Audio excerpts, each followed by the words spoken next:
Tiga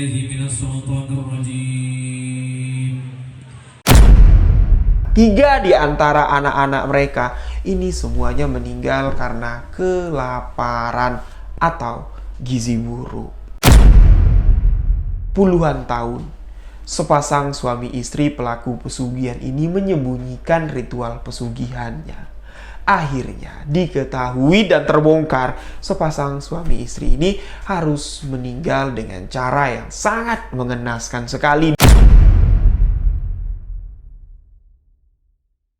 Bismillahirrahmanirrahim. Assalamualaikum warahmatullahi wabarakatuh.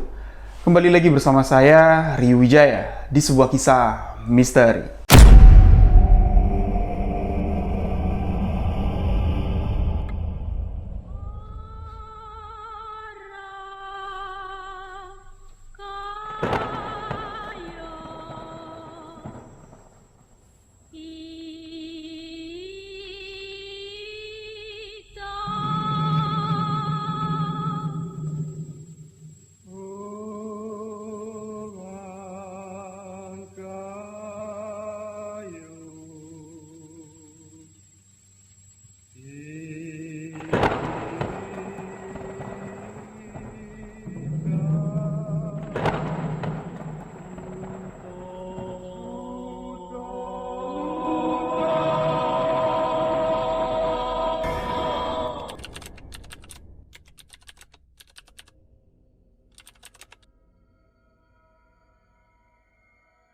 Terima kasih untuk sahabat yang telah mengklik video ini. Terima kasih untuk sahabat yang telah memberikan dukungan, memberikan support agar channel ini dapat berkembang. Untuk sahabat yang baru bergabung, baru mendengarkan kisah misteri yang saya ceritakan, sahabat boleh mengklik tombol subscribe, aktifkan notifikasi loncengnya, dan jangan lupa bagikan video sebuah kisah misteri ke akun sosial media sahabat-sahabat semua. Follow juga akun Instagram saya di rio.wijaya91. Ikuti akun TikTok kami di sebuah kisah misteri official. Dan untuk sahabat yang memiliki kisah misteri pengalaman pribadi yang ingin dibagikan, boleh sahabat kirimkan ke alamat email sebuahkisahmisteri@gmail.com. Sahabat juga yang ada di Jambi dan sekitarnya yang ingin berbagi pengalaman langsung podcast di studio sebuah kisah misteri, sahabat DM aja ke Instagram saya dan nanti saya akan kasih tahu alamat lengkap studio sebuah kisah misteri. Kita akan ngobrol bareng seputar misteri di segmen Sahabat Misteri. Dan di video kali ini, kembali satu kisah kiriman dari seorang sahabat yang mengalami sebuah kejadian misteri yang sangat menakutkan sekali. Peristiwa ini berlatar waktu di tahun 2000 awal yang lalu, yang mana sahabat yang mengirimkan kisah ini bernama Pak Marwan. Beliau terkena ritual pesugihan bukan sebagai pelaku, namun hampir menjadi tumbal. Peristiwa tumbal pesugihan ini dikenal dengan pesugihan sepasaran.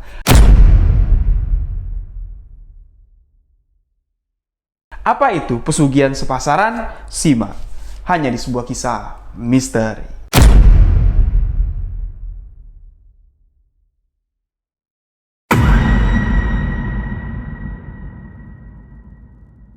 Sepasaran. Di kalangan masyarakat adat Jawa, istilah sepasaran dalam prosesi pernikahan ini masih sering dilakukan. Di mana di kampung tempat sahabat yang mengirimkan kisah ini yang bernama Pak Marwan, di era tahun 2000 awal, sepasaran untuk sepasang pengantin ini masih dilakukan. Yang mana istilah sepasaran ini dapat dimaknai atau diartikan adalah jarak antara hari akad nikah dengan hari bertemunya calon mempelai. Ini kalau di istilah sepasaran di masyarakat adat Jawa, ini adalah 5 hari. Jarak antara hari akad nikah sampai di mana hari mempelai perempuan dijemput oleh mempelai laki-laki untuk tinggal bersama di rumah mempelai laki-laki.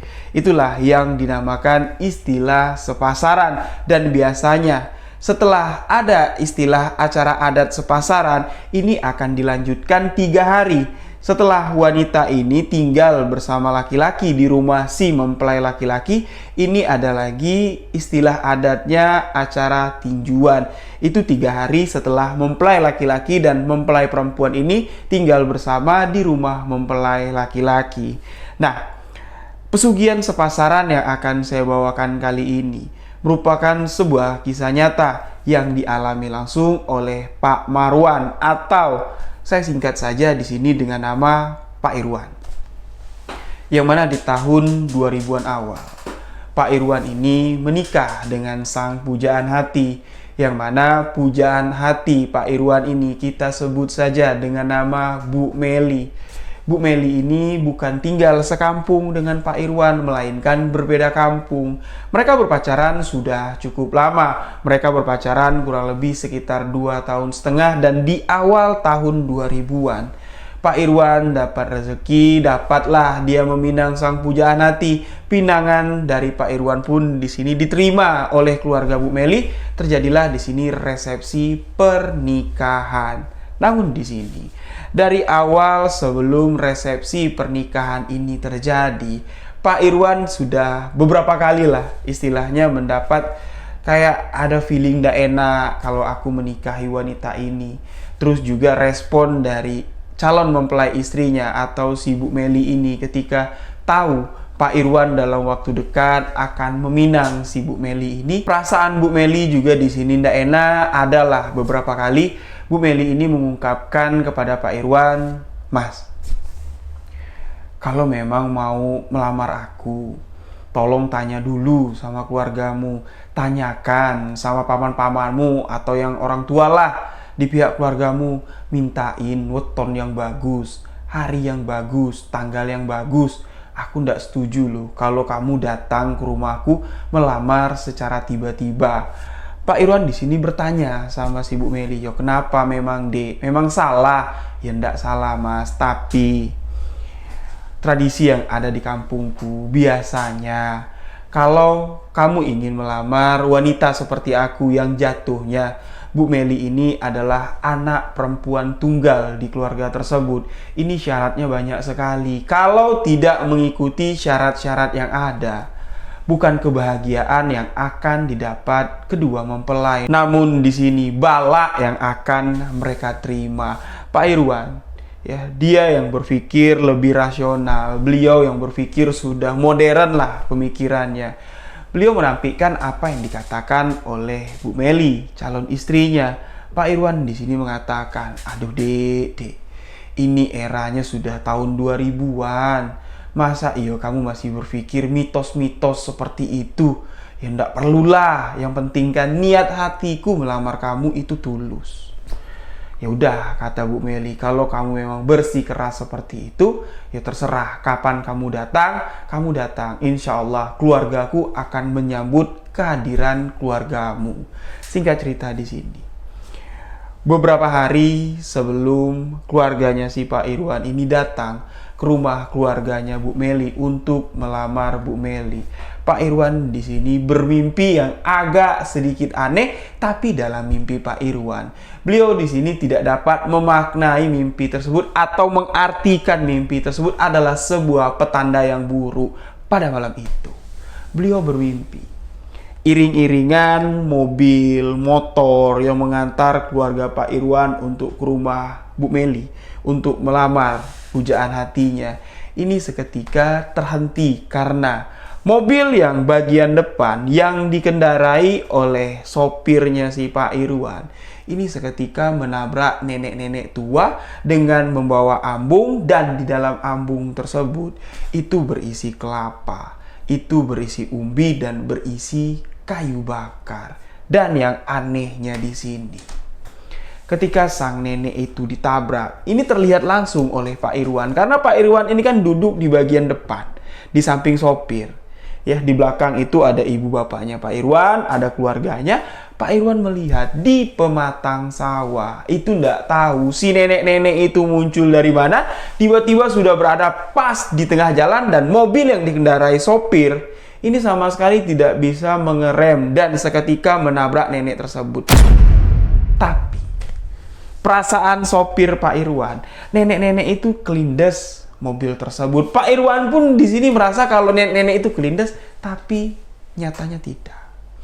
Ketika Pak Irwan turun dari mobil, keluarganya turun dari mobil untuk mengecek, yang tertabrak itu bukan seorang nenek-nenek, melainkan seekor anjing hitam. Nenek-neneknya berada di pematang sawah sebelah kirinya sambil memperhatikan Pak Irwan dan mengatakan, "Le, kamu jangan teruskan perjalananmu." Cuman itu yang dikatakan si nenek tua, dan seketika Pak Irwan pun terbangun dari mimpinya. Nah, setelah si Pak Irwan ini bangun dari tidurnya, beliau di sini tidak mengira apa yang terjadi di alam mimpi itu akan menjadi sebuah petanda yang menakutkan yang akan terjadi di kemudian hari, yaitu di hari pelamaran Pak Irwan ke Pujaan Hati. Namun, ketika hari H, ketika rombongan si Pak Irwan ini sudah berkumpul dengan iring-iringan mobil, dengan iring-iringan motor, sesuai dengan apa yang terjadi di alam mimpi ketika di tengah perjalanan dari kampung tempat tinggal Pak Irwan menuju ke kampung sebelah tempat tinggal Pujaan Hati si Bu Meli ini. Di tengah perjalanan, di tengah pematang sawah, sesuai keadaannya, jalannya sesuai, pematang sawahnya sesuai, dan kejadian di alam mimpi pun terjadi sesuai. Namun, yang ditabrak mobil rombongan Pak Irwan itu bukan seekor anjing hitam, melainkan memang seorang nenek tua. Nenek tua tersebut mengganjal di bagian roda depan mobil yang dikendarai sopir yang ditumpangi oleh Pak Irwan. Isi dalam ambung atau keranjang rotan yang dipanggul si nenek tua tersebut yang berupa kelapa, ubi, dan kayu bakar berserak berceceran di tengah jalan. Namun di sini kembali ada sebuah keanehan lagi yang terjadi. Seketika rombongan pengantar ara-araan untuk melamar calon istrinya si Pak Irwan, yaitu Bu Meli ini, semuanya panik ketika mengetahui mobil rombongan Pak Irwan mengalami kecelakaan nabrak nenek-nenek. Otomatis semuanya keluar dari mobil. Yang naik motor semuanya pada ngedeketin ke mobil dekat TKP. Tapi semua orang yang mendekat TKP semuanya terkejut karena si nenek tua yang terlihat jelas bagian tubuhnya itu tertabrak roda bagian depan dari mobil yang ditumpangi Pak Irwan seketika bangun dengan sendirinya. Bangun seakan-akan tidak terjadi apa-apa. Si nenek tua langsung membereskan barang-barang yang tumpah, kayu bakar yang berseraan, buah kelapa yang gelinding ke jalanan, singkong yang berseraan, semuanya dimasukkan lagi ke dalam ambung. Dan si nenek tua di sini malah meminta maaf kepada rombongan dengan mengatakan, "Maafkan nenek, nenek tidak melihat kalau ada mobil yang melintas." Dan si nenek pun di sini berjalan terhuyung-huyung menyeberangi pematang sawah. Apa yang barusan terjadi ini seketika membuat semua orang yang ada di sana sama sekali tidak dapat berkata apa-apa. Semuanya terdiam, terpaku seketika, dan si nenek pun hilang dari pandangan mereka. Namun di sini lagi-lagi tidak ada satupun dari rombongan yang menganggap peristiwa yang barusan terjadi ini ada hubungannya dengan acara yang akan diselenggarakan Pak Irwan di kampung halaman tempat si Bu Meli tinggal. Semuanya di sini kembali naik ke mobil, semuanya melanjutkan perjalanan dari lokasi kejadian. Untuk sampai ke rumah si Bu Meli ini kurang lebih sekitar 20 menit perjalanan lah. Menyusuri pematang sawah yang sangat luas sekali, tibalah mereka di rumah mempelai perempuan. Setibanya di sana, sahabat-sahabat, pihak mempelai perempuan di sini sudah menunggu dengan meriahnya. Namun ada satu orang yang wajahnya terlihat tidak senang dengan adanya acara ini, yaitu nenek dari Bu Meli. Sebelum rombongan masuk ke pekarangan rumah, ini kan ada acara adatnya. Nenek dari si Bu Meli di sini mengatakan kepada pihak mempelai laki-laki dengan mengatakan, "Bawalah kakimu melangkah masuk ke pekarangan rumah ini dengan kaki yang bersih." Seakan-akan nenek dari si Bu Meli ini mengetahui bahwa di perjalanan mereka ini mengalami insiden, mengalami kecelakaan. Namun ungkapan dari nenek si Bu Meli ini tidak dapat dicerna oleh pihak mempelai laki-laki. Mereka di sini menganggap kalau itu cuman guyonan, cuman pantun lah istilahnya. Dijawablah oleh pihak mempelai laki-laki dengan mengatakan, kami datang ke sini dengan pakaian baru, kami datang ke sini dengan niat untuk melamar mempelai perempuan. Terlihat dengan jawaban seperti itu oleh pihak mempelai laki-laki, raut wajah dari neneknya si Bu Meli terlihat murka sekali. Namun beliau di sini tidak dapat mengungkapkan apa sebab nenek Bu Meli ini marah. Ketika prosesi lamaran terjadi, si nenek ini dicari-cari nih sama kedua orang tuanya Bu Meli. Nenek mana nenek? Nenek yang harus mutusin, terima ndak nih lamaran si mempelai laki-laki? Tapi nenek sama sekali tidak terlihat, seakan-akan si nenek menghilang. Karena nenek dicari-cari, ndak ketemu. Akhirnya di sini prosesi pun dilanjutkan. Lamaran pihak mempelai laki-laki diterima. Hari di mana akad nikah sudah ditentukan 1 bulan setelah lamaran. Tapi si nenek di sini tidak mengetahui kalau lamaran diterima, hari pernikahan pun ditentukan tidak diketahui. Selesailah acara antaran tersebut. Pulanglah pihak mempelai laki-laki dengan rasa riang gembira dan segera mereka mempersiapkan segala sesuatu untuk 1 bulan ke depan. Perhelatan pernikahan Pak Irwan dengan kekasihnya yang bernama Bu Meli. Dan di tengah persiapan dari prosesi pernikahan Pak Irwan dengan si Bu Meli, mereka di sini dibatasi untuk bertemu. Yang mana sahabat-sahabat, di era tahun 2000-an komunikasi tidak selancar seperti sekarang. Ada handphone, bisa video call, bisa WhatsApp. Di tahun 2000-an yang memiliki handphone yang bisa telepon-teleponan itu jarang sekali. Cuman bisa mengandalkan telepon rumah, yang mana keluarga dari Pak Irwan boleh kita katakan di sini keluarga yang berkecukupan, rumahnya besar, punya mobil, punya juga di rumahnya telepon rumah. Sedangkan untuk menghubungi calon istri si Bu Meli ini harus menelpon ke rumah tetangga dari si Bu Meli, karena di rumah Bu Meli ini tidak ada teleponnya. Ketika Pak Irwan ingin berkomunikasi, ingin menanyakan gimana persiapan dari sebelah mempelai perempuan, ada kendala ndak, Pak Irwan di sini harus menelpon ke rumah tetangganya. Dan ketika tetangganya ini mendapat telepon dari Pak Irwan, telepon tersebut akan diserahkan kepada Bu Meli. Begitulah cara mereka berkomunikasi. Lewat seminggu dari waktu persiapan, berarti tinggal 3 minggu lagi nih untuk resepsi pernikahan. Dan di waktu 2 minggu menjelang resepsi pernikahan, barulah di sini nenek dari si Bu Meli mengungkapkan kemarahannya. Kenapa kalian menerima lamaran lelaki tersebut? Aku melihat aura dari pengantar atau dari pasaran lelaki yang akan menikahi cucuku ini memiliki unsur negatif. Unsur negatif yang dilihat dari neneknya si Mbak Meli ini itu bukan berasal dari kampung tempat tinggal si lelaki, melainkan dari kampung si Mbak Meli sendiri. Sesuai dengan apa yang sudah ada di kampung kita, adat istiadat, yang mana ketika anak perempuan tunggal dipinang ini harus disesuaikan dulu. Hari pelamarannya kapan, harus dilihat dulu hari baik atau enggak. Kalau melanggar, bisa-bisa ritual pesugihan yang sudah lama terpendam di kampung ini akan kembali terjadi. Aku ndak mau kalau cucuku bakal jadi tumbal pasaran, bakal jadi tumbal ritual pesugihan pasaran. Karena sahabat-sahabat, saya akan perjelas sedikit di bagian tengah video ini. Di zaman dahulu kala, di kampung tempat tinggal si Mbak Meli ini, dulu ada sepasang suami istri yang hidupnya sangat susah sekali.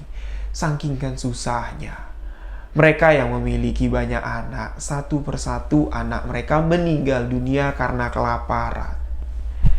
Setiap ada orang yang ingin membantu, mengadopsi anaknya lah atau mengangkat anaknya. Ini pihak keluarga, sepasang suami istri yang hidup susah ini tidak mengizinkan. Mereka lebih merelakan anaknya mati kelaparan daripada harus anaknya diasuh oleh orang-orang kaya. Entah apa pola pikir dari sepasang suami istri ini.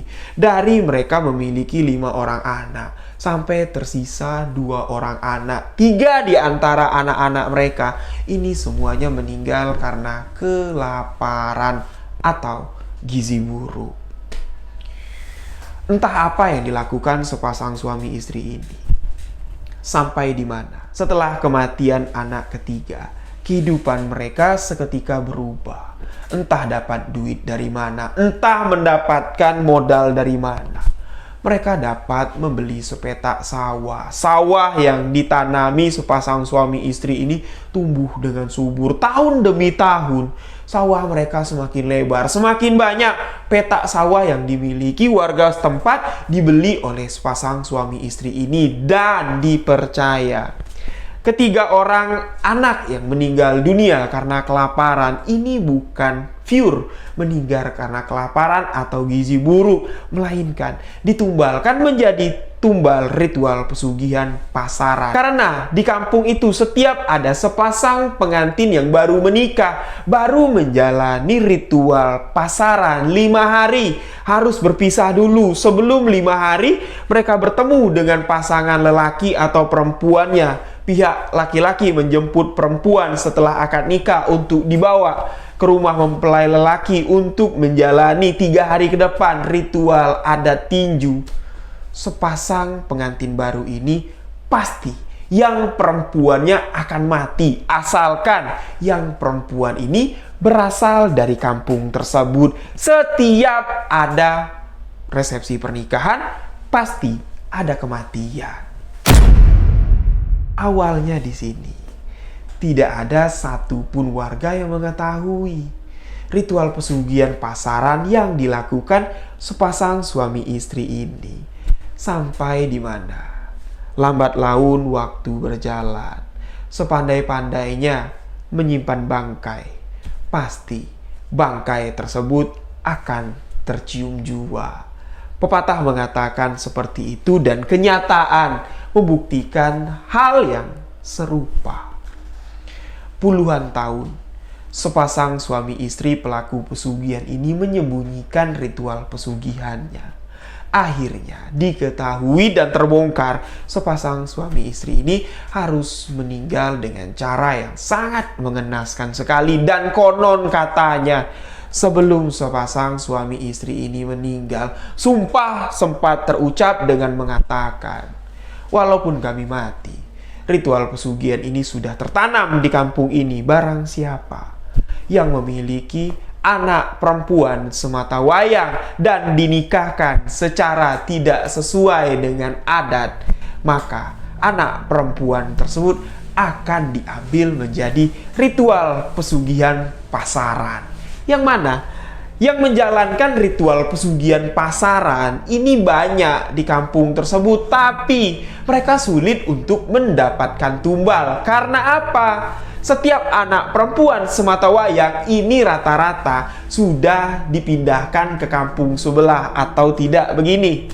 Misalnya saya punya anak perempuan sematawayang satu-satunya tinggal di kampung tempat tinggalnya si Bu Meli. Saya tahu di kampung tersebut memiliki kutukan. Nih, saya punya saudara tinggal di kampung sebelah. Anak perempuan saya sematawayang ini, itu saya suruh saudara saya ini mengangkat anak dan diasuh di kampung sebelah. Itulah cara untuk menyelamatkan anak perempuan sematawayang agar tidak diambil menjadi ritual pesugihan pasaran. Karena pelaku ritual pesugihan pasaran ini bukan orang lain, pasti dari keluarga mereka sendiri. Karena sulitnya mencari tumbal dan karena sulitnya perekonomian di masa itu. Ndak mandang keluarga, ndak mandang sepupu, ndak mandang bibi, ndak mandang paman. Ketika duniawi sudah menguasai hati, ketika kenikmatan, kekayaan sudah terbuai di benak kita, ndak peduli yang akan kita tumbalkan ini calon pengantinnya keponakan sendiri kah? atau sepupu sendiri kah? Itu tidak bakal terlintas. Kesedihan tidak bakal terlintas.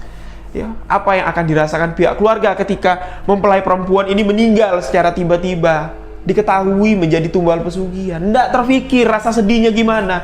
Orang yang sudah terbuai dengan nafsu dunia, logikanya sudah terbalik. Dan rata-rata pelaku ritual pesugihan pasaran ini bukan orang lain, melainkan kerabat dari korban sendiri. Itulah yang ditakutkan nenek dari Mbak Meli, calon istri dari Pak Irwan.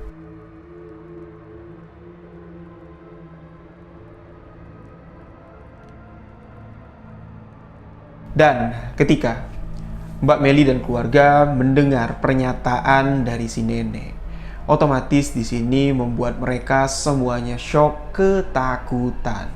Namun, ketakutan dari keluarganya si Mbak Meli yang disampaikan kepada keluarganya Pak Irwan, ini sama sekali tidak membendung niat mereka untuk melangsungkan hajat baik, niat baik, hari resepsi pernikahan yang sudah ditentukan di waktu yang tersisa 2 minggu ke depan. Pihak keluarga dari Pak Irwan mengatakan di sini karena mereka, mohon maaf sebelumnya, mereka memang berpikiran lebih maju lagi lah, lebih milenial lagi lah daripada orang-orang kampung yang tinggal di tempatnya si Mbak Meli. Mereka berpikir seperti ini, yaitu kan mitos yang sudah lama terjadi, urban legend lah kita katakan di sini. Ya tidak mungkin niat baik kedua anak kita ini ya terhalang atau ya tidak bisa diselenggarakan lah niat baiknya, hajatnya tidak bisa disampaikan cuman gara-gara cerita tua seperti itu. Mendengar keyakinan yang disampaikan pihak mempelai lelaki, keluarga Mbak Meli pun di sini berpikir ya udahlah, mungkin si nenek ini cuman ketakutannya saja, dan dilangsungkanlah di sini. Persiapan sudah semakin dekat, semuanya sudah tertata rapi, tibalah di mana hari akad nikah berlangsung.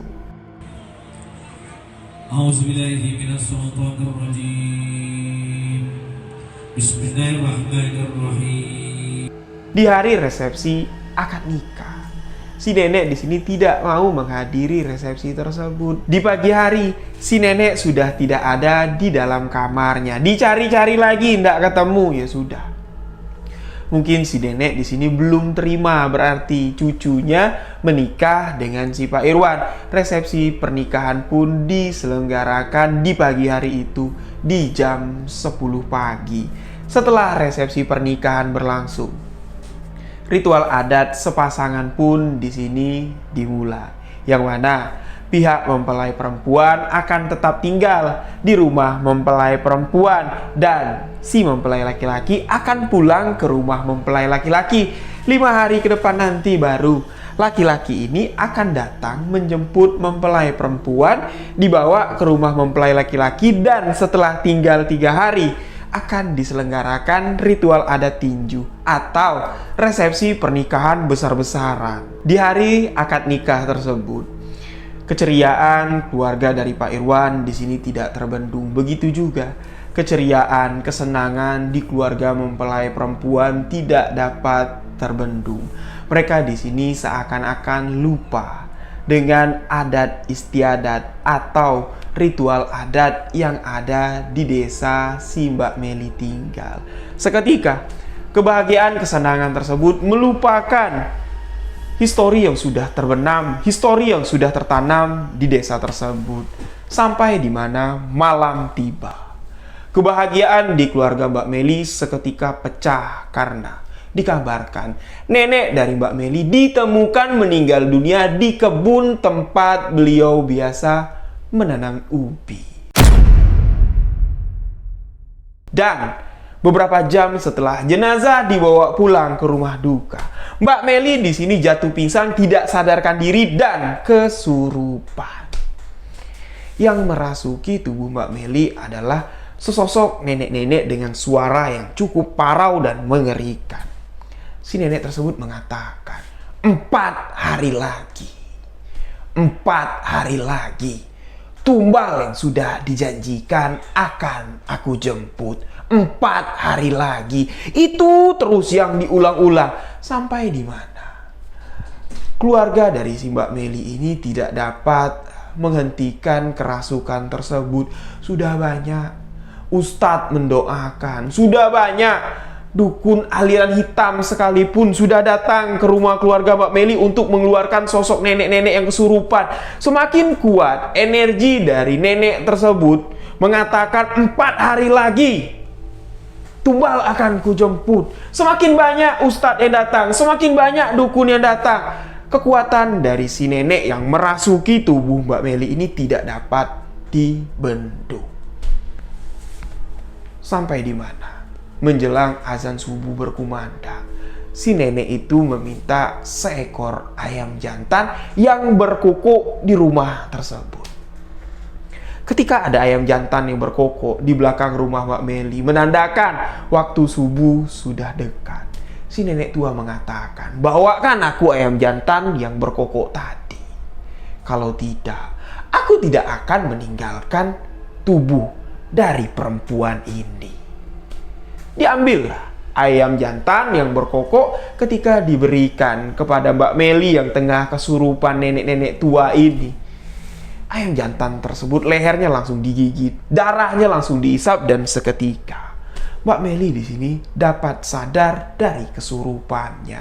Tapi sahabat-sahabat, setelah Mbak Meli ini dapat sadar dari kesurupannya, yang mana di pagi hari itu pihak keluarga ini harus memakamkan jenazah almarhumah nenek Mbak Meli di tempat peristirahatan terakhirnya. Kondisi Mbak Meli di sini sangat memprihatinkan sekali.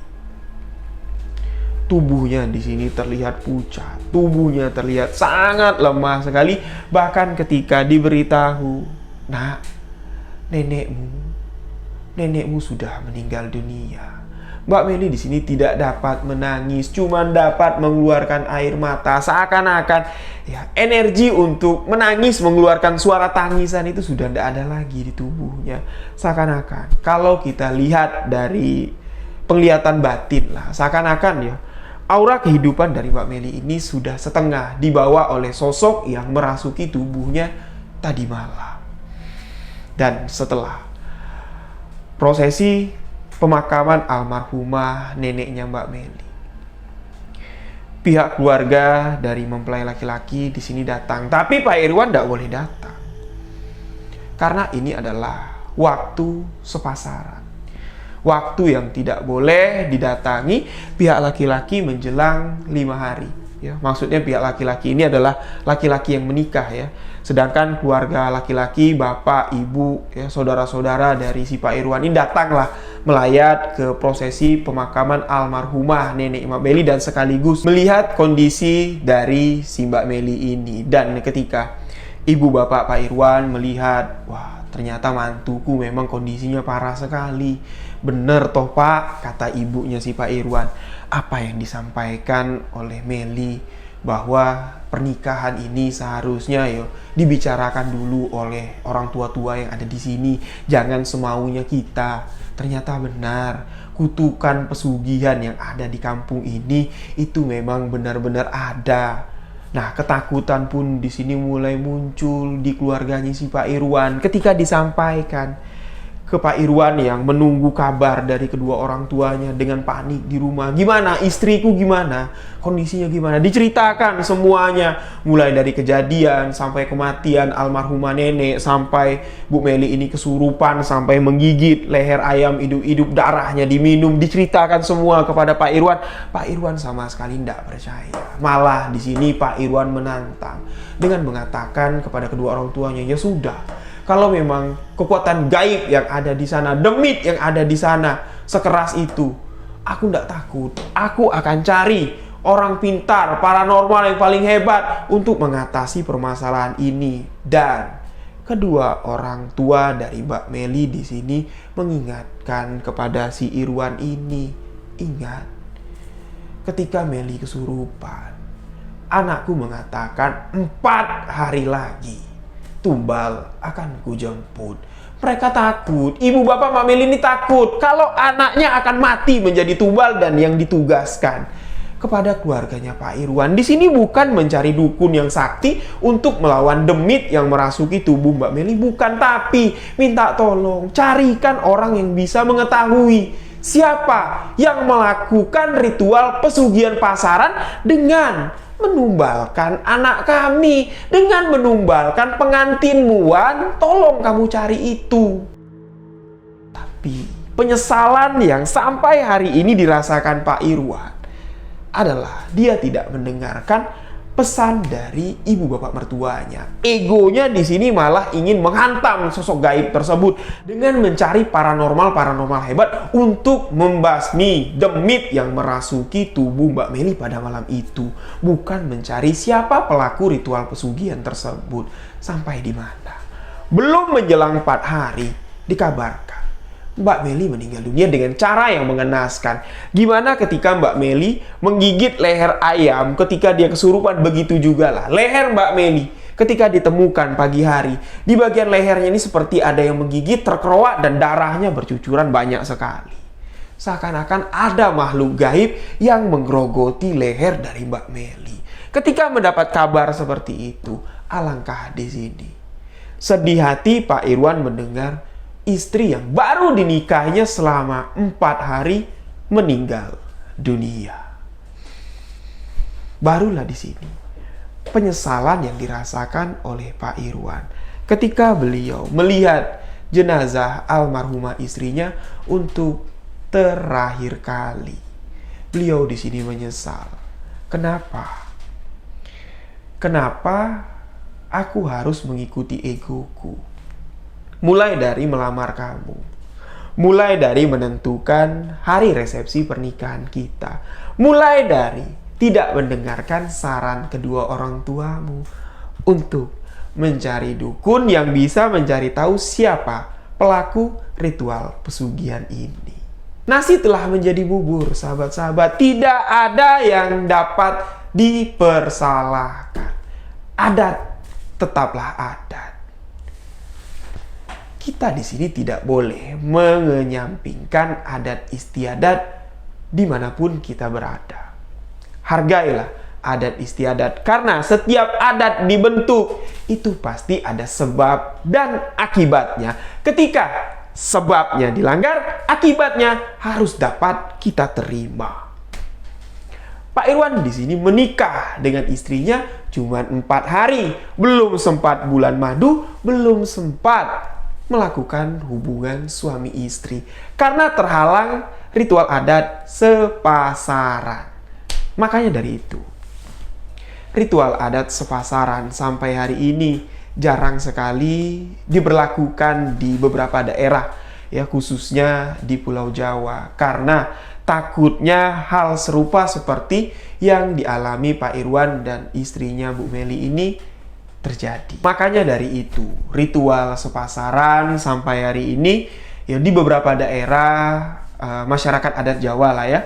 Di sini masih ada yang menggunakan ritual adat sepasaran, tapi sudah banyak menghapus ritual adat sepasaran ini untuk mempelai pengantin. Takutnya kejadian serupa terjadi. Dan di sini pasti sahabat-sahabat timbul pertanyaan, siapa bang pelaku ritual pesugihan ini? Jadi begini, siapa pelaku ritual pesugihan dan kaitan kematian dari almarhumah nenek dari si Mbak Meli ini diketahui Pak Irwan kurang lebih setelah 1 bulan mendekati 40 hari kematian almarhumah Mbak Meli. Terbongkarnya peristiwa ini dilakukan penelusuran dari Pak Irwan dengan 2 metode. Metode pertama menelusuri sejarah asal-usul ritual pesugihan pasaran yang berada di kampung tersebut. Dan yang kedua, dengan penelusuran alam gaib dengan bantuan seorang kiai sakti, dengan melakukan ya istilahnya kalau dalam bahasa ilmu kebatinan kayak rogo sukmo, seperti itulah. melepas ruh yang ada di raga ini untuk dapat menembus alam gaib untuk melihat apa yang tidak terlihat dan apa yang sudah terjadi dari masa yang lalu. Dari dua cara tersebut di sini Pak Irwan dapat mencari kesimpulan dan dapat mencari titik terang dari ritual pesugihan sepasaran ini dengan kaitan kematian almarhumah nenek dari Mbak Meli, dan beberapa hari setelah kematian almarhumah nenek, Mbak Meli di sini meninggal dunia dengan cara yang cukup tragis. Ternyata yang ditakutkan oleh nenek dari Mbak Meli adalah garis darah keturunan yang ada di tubuh Mbak Meli. Garis darah keturunan dari Mbak Meli adalah garis darah keturunan sepasang pelaku ritual pesugihan di masa lalu yang awal pertama kali melakukan ritual pesugihan sepasaran.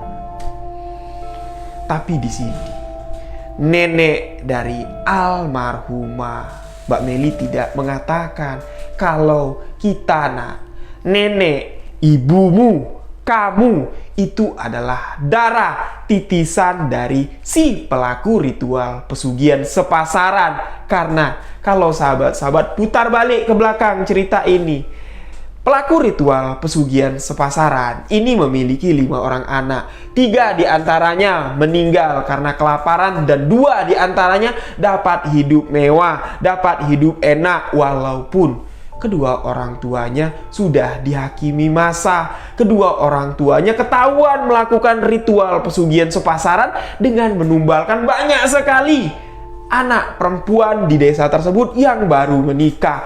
Setelah dihakimi kedua orang tuanya ini meninggal, terucaplah sumpah bahwa ritual pesugihan sepasaran ini akan tetap ada di kampung ini, dan ternyata diteruskan oleh kedua orang anak mereka yang pergi ke 2 tempat yang berbeda di penjuru kampung tersebut dan tidak diketahui oleh warga yang ada di sana. Dan itulah pewaris ritual pesugihan sepasaran sampai di mana ke titik almarhumah nenek dari Bu Meli.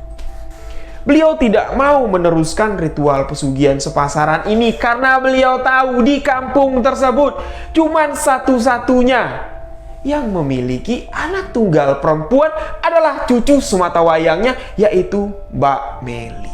Makanya dia wanti-wanti, jangan kamu menikah sembarangan.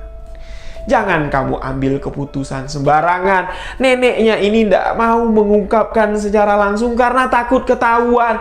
Kalau diungkapkan, diakui, aku nih loh keturunan asli dari si pelaku pesugihan sepasaran, mungkin satu keluarga akan diusir dari kampung tersebut. Tapi diperingatkan secara halus, mereka tidak menerima. Dan yang ada di alam mimpi dialami oleh Pak Irwan ketika ara-araannya menabrak seekor anjing hitam dan melihat seorang nenek tua di pematang sawah. Itulah nenek tua si pelaku awal ritual pesugihan sepasaran, atau boleh kita katakan buyut dari almarhumah Mbak Meli. Setelah semua ini terungkap, setelah semua ini diketahui, Pak Irwan pun di sini mengutarakan apa yang diketahuinya kepada keluarga dari Mbak Meli. Jujur di sini, ibu bapak dari Mbak Meli, jelasnya kita di sini ambil ibu dari Mbak Meli karena ibu dari Mbak Meli ini adalah anak dari si nenek yang pewaris ritual pesugihan sepasaran. Bahkan ibu dari Mbak Meli sama sekali tidak mengetahui bahwa darah keturunannya, garis darah keturunan yang mengalir di tubuh ibu Mbak Meli, yang mengalir di tubuh almarhumah Mbak Meli, ini adalah garis keturunan pelaku ritual pesugihan sepasaran. Kisah ini pun ditutup. Kisah ini tidak banyak diceritakan lagi karena garis keturunan dari ritual pelaku pesugihan sepasaran sudah habis. Mbak Meli hanyalah anak sematawayang perempuan satu-satunya di keluarga tersebut, dan nenek dari almarhumah Mbak Meli ini juga cuma mendapatkan 1 orang anak perempuan, yaitu ibu dari almarhumah Mbak Meli.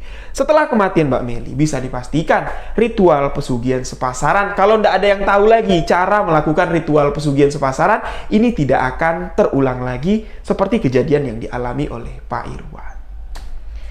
Dan inilah akhir kisah dari perjalanan Pak Irwan. Dari kisah ini banyak pelajaran yang dapat kita petik, sahabat-sahabat. Pertama, petua petiti yang disampaikan oleh orang tua ini jangan diabaikan walaupun kita hidup di era yang sangat modern sekali, di era milenial. Tapi petua petiti dari leluhur kita itu harus dijadikan tonggak utama dalam menegakkan adat istiadat di sebuah kampung dan menjadi pedoman untuk bersosialisasi, bermasyarakat, apalagi untuk kita yang hobi merantau. Di mana bumi dipijak, disitulah langit dijunjung. Setiap tempat memiliki adat, memiliki tata krama yang berbeda. Demikian sebuah kisah misteri kali ini. Mohon maaf jika ada salah kata, salah ucap dalam penyampaian video kali ini. Mohon maaf jika di video kali ini suara saya terdengar sedikit berat. Memang kondisi masih batuk dan agak sedikit parau suaranya. Tapi mudah-mudahan apa yang saya sampaikan dapat sahabat-sahabat terima. Nah, untuk sahabat yang punya cerita boleh kirim ke alamat email sebuahkisahmisteri@gmail.com dan jangan lupa ikuti perkembangan TikTok kami di Sebuah Kisah Misteri Official. Saya akan memulai live di TikTok. Ayo join di TikTok Sebuah Kisah Misteri Official. Nah, untuk sahabat yang punya cerita tadi boleh kirim ke alamat email sebuahkisahmisteri@gmail.com. Terima kasih, demikian video saya kali ini. Bila ada kata yang salah mohon dimaafkan. Wabillahi taufik walhidayah. Wassalamualaikum warahmatullahi wabarakatuh. Salam Sebuah Kisah Misteri.